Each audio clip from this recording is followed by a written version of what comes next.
नमस्कार, आदाब। मैं हूँ इकराम और आप देख रहे हैं हिंद वॉइस। हमारे साथ लाइव जुड़ चुके हैं एडवोकेट अनिल कुमार जी। सर, बहुत-बहुत स्वागत है। जी, स्वागत। सर, आपसे सवाल है मेरा राहुल गांधी के बारे में फिर पूछना है आपसे कि राहुल गांधी जी अभी अमेरिका में हैं और तब से उन्होंने जो कुछ वहाँ के लोगों के सवाल के बदले जो जवाब दिया है, प्रधानमंत्री नरेंद्र मोदी के बारे में, बीजेपी के बारे में, तब से यहाँ लगातार भारतीय जनता पार्टी के नेता और अब हाल ही है कि जो उपराष्ट्रपति हैं जगदीप धनखड़, उन्होंने भी राहुल गांधी को लेकर बहुत कुछ कहा है। इस सब के मायने क्या है? और फिर जो दावे किए जा रहे हैं कि राहुल गांधी झूठ बोल रहे हैं, वो देश की बेइज्जती कर रहे हैं, इसमें कितनी सच्चाई है? क्या राहुल गांधी जानबूझकर बयानबाज़ी कर रहे हैं, गलत बयानबाज़ी कर रहे हैं या सही बयानबाज़ी कर रहे हैं? एक समय में भारतीय जनता पार्टी राहुल गांधी का मज़ाक उड़ाया करती थी। वो बताती थी पप्पू है, ये अनपढ़ है, ये जो है सिर्फ़ कांग्रेस को डुबोने के लिए पैदा हुआ है। अब भारतीय जनता पार्टी का पूरा जो च चेहरा है और पूरा जो सोच है वो बदल गया है। वो राहुल गांधी पे हमलावर है और उसको अपना दुश्मन नंबर 1 बताने में लगी हुई है। आपने पहले देखा होगा राहुल गांधी कोई भी बात बोलते थे, तो तुरंत जो है भारतीय जनता पार्टी के प्रवक्ता बहुत सारे चैनलों पर आकर जो है राहुल गांधी की मजम्मत करते थे, उनकी आलोचना करते थे और उसमें हम देखते थे कि प्रवक्ताओं में होड़ लगी रहती थी कि किस तरह से राहुल गांधी को नीचा दिखाया। उसके बाद दूसरी परंपरा शुरू हुई कि केंद्रीय मंत्री जो हैं, वो 8-8, 10-10 जो भी मंत्री थे, उनकी ड्यूटी होती थी कि वो अलग-अलग चैनलों पर अलग-अलग तरीके से राहुल गांधी को उसकी आलोचना करें, उनको धमकाएँ, उनकी गरिमा को गिराएँ और उसमें सबसे आगे जो थी स्मृति ईरानी रहती थी, उनका तो एक तरह से एक तकिया कलाम था कि वो उठते-बैठते, सोते-जागते राहुल गांधी को ही याद करती थी और उसके बारे में अनशन बोला करती थी। ऐसे ही रविशंकर प्रसाद थे, वो भी खूब राहुल गांधी के खिलाफ बोलते थे और दूसरे मंत्रियों का भी यही हाल था। अब एक नई परंपरा और शुरू हुई है कि प्रधानमंत्री नरेंद्र मोदी तो नेहरू खानदान को गाली देते ही हैं। वो हमेशा कहते हैं कि नेहरू खानदान की वजह से देश में लोकतंत्र खत्म हुआ है, देश में मीडिया का पतन हुआ है। वो कहते हैं कि न्यायालयों की गरिमा इससे गिरी है। वो कहते हैं कि जो पत्रकार हैं, वो बिकाऊ हो गए हैं, नेहरू खानदान ने उन्हें खरीद रखा है और ये सारी बातें जो खुद की हरकतें हैं, उनको वो कहते हैं।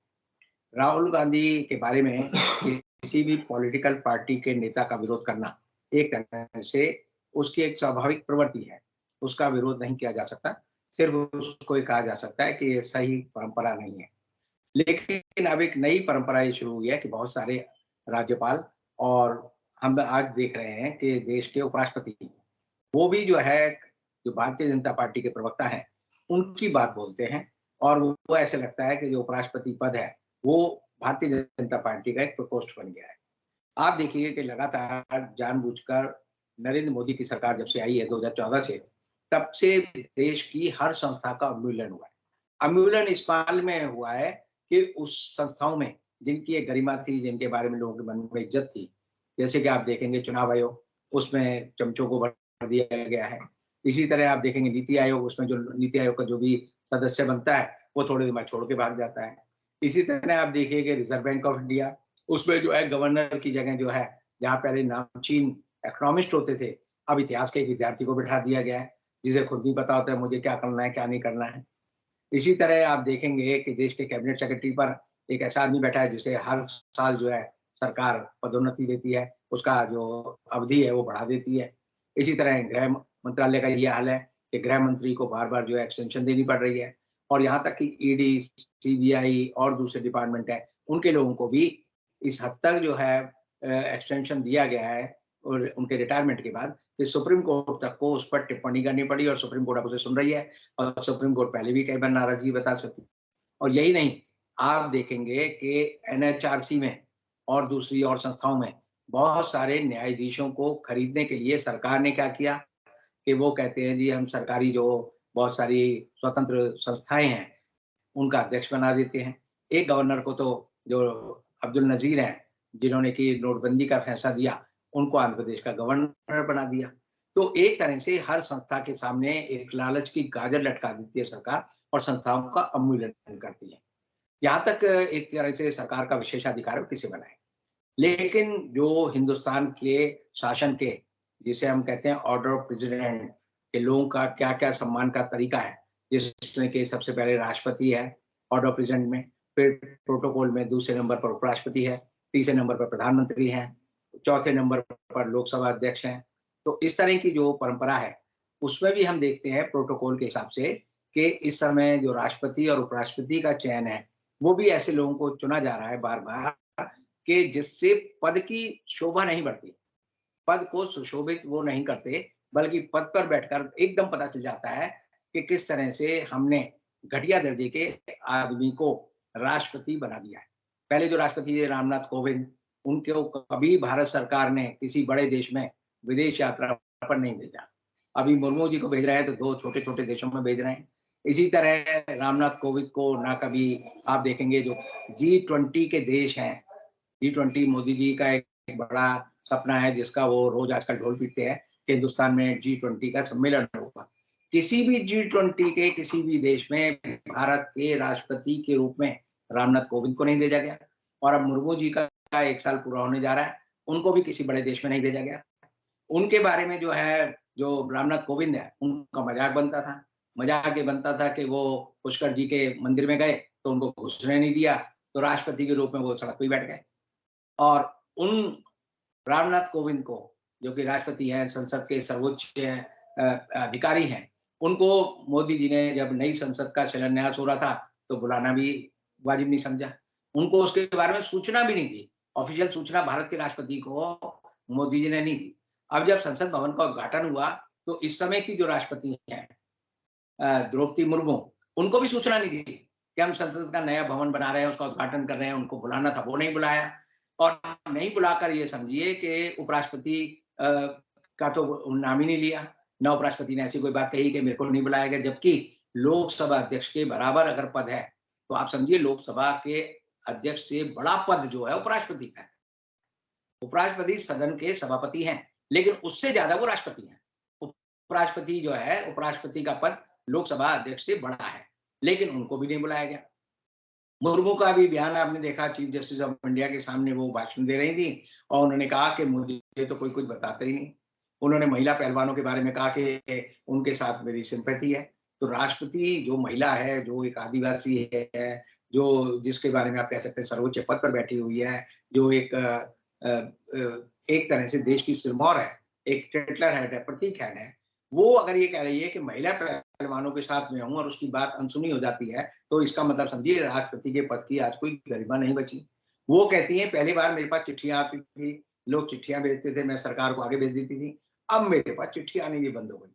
यानी कि उपराष्ट्रपति के यहाँ जो चिट्ठी जाती थी या राष्ट्रपति के यहाँ जो चिट्ठियाँ जाती हैं, उनको केंद्र सरकार ने सेंसर ही नहीं किया, बल्कि उनका रास्ता ही रोक दिया है। अब आप राष्ट्रपति को चिट्ठी लिखेंगे, तो कोई गारंटी नहीं है कि मुर्मू जी के पास वो पहुंचेगी। तो ऐसा शक्तिहीन, अशक्त, बिना ताकत का अगर असहाय कोई हमारे देश में आज कोई व्यक्ति है, तो वो जो है आज की राष्ट्रपति द्रौपदी मुर्मू है। आपको याद होगा कि जब 1857 में गदर हुआ था, तो गदर से पहले कहा जाता था कि जो उस समय बहादुर शाह जफर थे, उनका जो शासन है, वो सिर्फ लाल किले में चलता था। इसी तरह द्रौपदी मुर्मू का शासन जो है सिर्फ राष्ट्रपति भवन में चलता है। भारत सरकार को वो चिट्ठी भी नहीं लिख सकती। और आप देखिए सतपाल मलिक ने कहा था कि मैं राष्ट्रपति से मिलने जा रहा था, अचानक मुझे फोन आया कि राष्ट्रपति से आपकी मीटिंग नहीं हो सकती, वो व्यस्त है। तो उन्होंने सीधे आरोप लगाया था कि राष्ट्रपति किससे मिले ना मिले, ये भी तय जो है मोदी जी करते हैं। अब इन सब हालातों में समझ सकते हैं कि देश की संस्थाओं का हनन हो रहा है। अब राहुल गांधी क्या कर रहे हैं?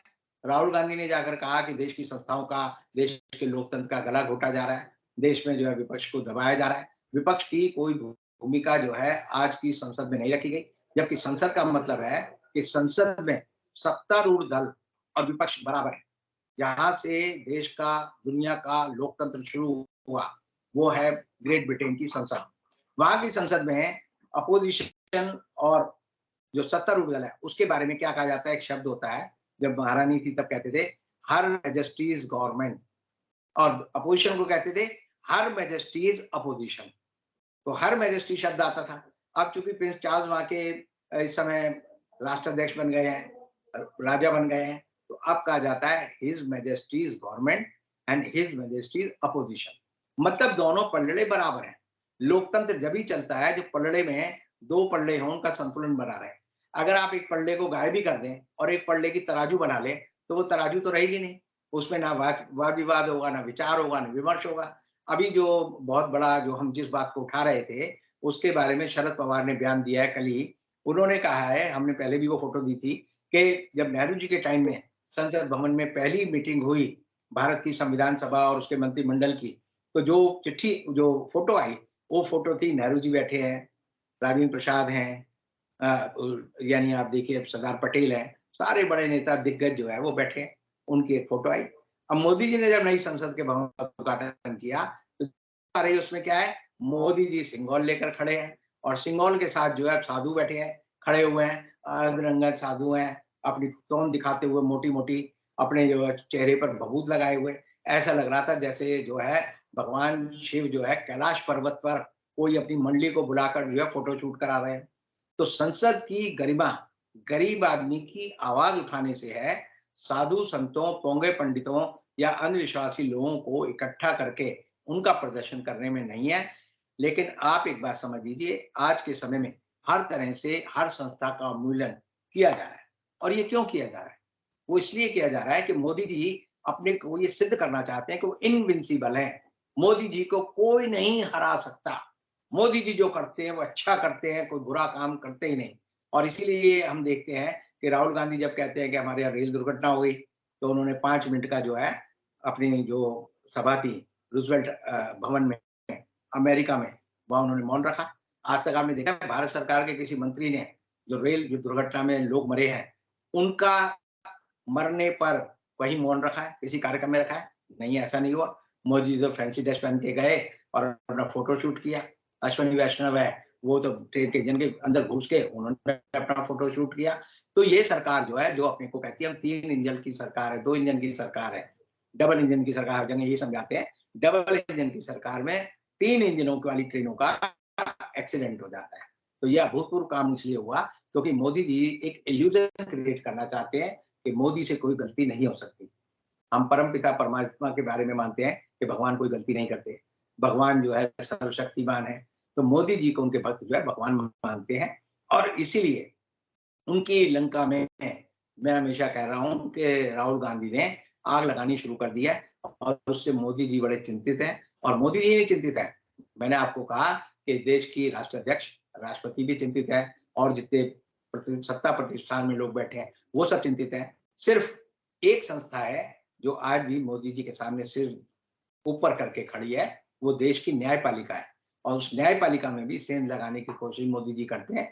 लेकिन जो एक फैसला आया था, हम सब लोगों ने देखा था कि भारत के कॉन्स्टिट्यूशन में, भारत के संविधान को, उसकी मूलभूत जो धारणाएँ हैं, उनके बारे में फैसला आया था कि जो कॉन्स्टिट्यूशन की मूल प्राथमिकताएँ हैं, उनको नहीं बदला जा सकता और नहीं बदला जा सकता उसकी वजह से सरकार जो है आज भी जो हमारी संसद है, हमारी जो सुप्रीम कोर्ट है, उसकी क्षति तो करना चाहती है, लेकिन उस पर हमला नहीं कर पा रही और इसीलिए मेरा मानना है कि मोदी जी को संस्थाओं की इज्जत करनी सीखनी होगी, नहीं तो आने वाले समय में सब लोगों को बड़ा नुकसान होगा, देश के लोकतंत्र को नुकसान होगा और देश का भविष्य जो है बहुत बहुत शुक्रिया सर, आपने इसका पूरा एनालाइज किया। अब जब जनता को छोड़ देते हैं, आपसे किसी और एपिसोड में जरूर मुलाकात होगी, तब तक के लिए दीजिए इजाजत।